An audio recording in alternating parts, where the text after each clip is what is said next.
મહુવા તાલુકાના સમસ્ત કોળી સમાજ આજે તમને આવેદન આપીએ છીએ કે ખરેખર અમને ન્યાયતંત્ર ઉપર ભરોસો છે।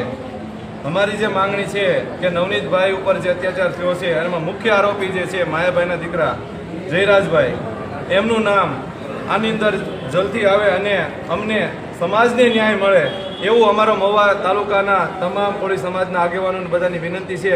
હજી અમને સંવિધાન અને ન્યાયતંત્ર ઉપર ભરોસો છે કે એ ઝડપી ન્યાય વ્યવસ્થા કરે એવી સાહેબ આપને નમ્ર વિનંતી છે સાહેબ। આપની આ લાગણી અને માગણી હવે એમ સરકાર સુધી પહોંચાડી વહેલી તકે પહોંચે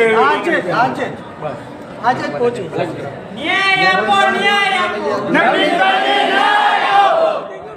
તેમ છતાં સાહેબ અમે અગાઉ પણ રજૂઆત કરી છે અને આવેદનો પણ આપવામાં આવ્યા છે। આગામી દિવસોમાં હજી 3 દિવસમાં આની ઉપર અમને એવો ભરોસો છે કે ન્યાયતંત્ર આમાં જરૂર કામ કરશે। છતાં જો સાહેબ કાંઈ પણ પછી અમારે ગાંધી ચિંધ્યા માર્ગે ચાલવાની ફરજ પડશે, અમે આંદોલનો કરશું અને પછી જે કાંઈ પરિણામ આવે એની સંપૂર્ણ જવાબદારી તંત્રની રહેશે સાહેબ। એવી અમે આ સમાજ વતી જ્યાં સુધી